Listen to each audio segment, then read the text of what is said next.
So if emotional abuse feels like a death threat to you, if emotional abuse compromises your feelings of safety and security, you have been exposed to a traumatizing adverse experience.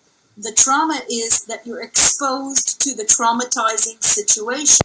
We are going to make the argument that it is serious injury for autistic people to experience identity threat, being told that they have to do things differently in a normal way, stop stimming, and all of that. So if emotional abuse feels like a death threat to you, if emotional abuse compromises your feelings of safety and security, you have been exposed to a traumatizing adverse experience. Seeing a bad therapist. And the first is that we feel like we have to prove something. Like they don't really believe you when you say you're having a hard time or you're struggling with X, Y, or Z. And so we therefore try to make it worse because we feel like we need to prove how sick we are. To feel like they're not even listening. A healthy thing, which is I'm going to teach you some tips and tricks, and then you go out in the world and you practice, come back and let me know how it goes.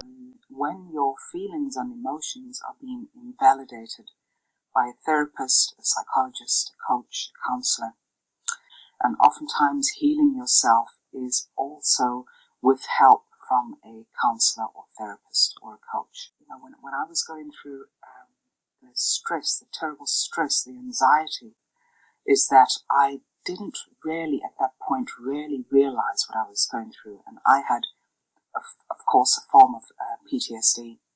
And in so many cases, this is what we all have to deal with. A bit of extra to just help me get through certain things.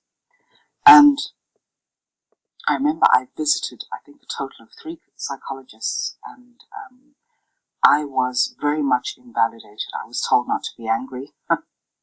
Those suffering from complex PTSD is that therapists invalidate our emotions and our feelings. And this is not to say that they are bad therapists or counselors, but more times than not, if you're dealing with a therapist who has really no education, who is uneducated on the aftermath, on the impact that narcissistic abuse has on you, then they are not efficiently equipped to help you on that process or in that process of healing. On the other side of that, on the flip side, you can, of course, be dealing with narcissistic therapists and coaches. Of course, you know, narcissism shows up in all levels of society. So it could even be from someone who you should really be able to trust and confide in, but sadly this is not always the case. And again, I'm not knocking therapists or coaches or counselors, but I, coming from the coaching branch, do see where there is a lot of emotional abuse that occurs behind the scenes. I have seen it with my own eyes. I have experienced coaches and therapists up close who are very toxic. And of course, as we all know, with covert narcissists, they have a way of masking the toxicity in them so that you think that you are dealing with someone who is full of integrity and who is genuine. But sadly, this is not always the case. So when you go for therapy, the number one thing is to know when you have that uneasiness. It's recognizing that. It is trusting your gut instinct. If you feel that you are not at ease with the therapist, that you feel uncomfortable speaking about just things in general, and especially when you have to go into depth about what you are going through and how your emotions are and what you are feeling, and you feel uncomfortable sharing this, then that is a warning sign.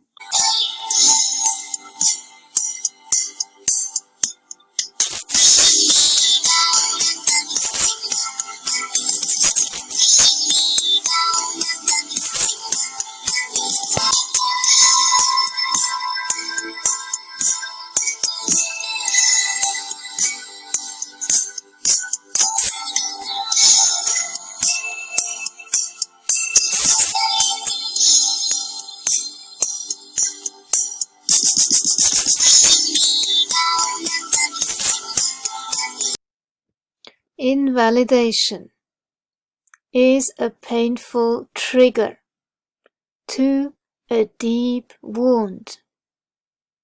Invalidation of the severity of the harm caused to us.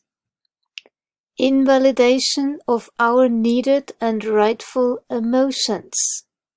Invalidation of the ongoing pain, of the life-impacting consequences of the harm caused to us. Invalidation is a huge trigger, and very understandably so.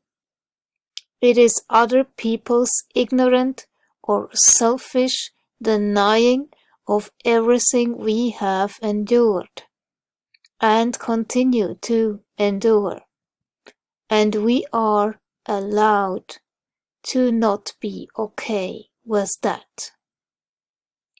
We have a right to be angry for being invalidated. Support a survivor. Listen with no judgment. Validate and believe them. Ask what more you can do to help. Know where to point someone to for more help.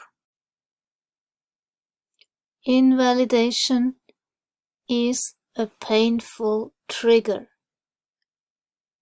to a deep wound. Kind of brainwashing response.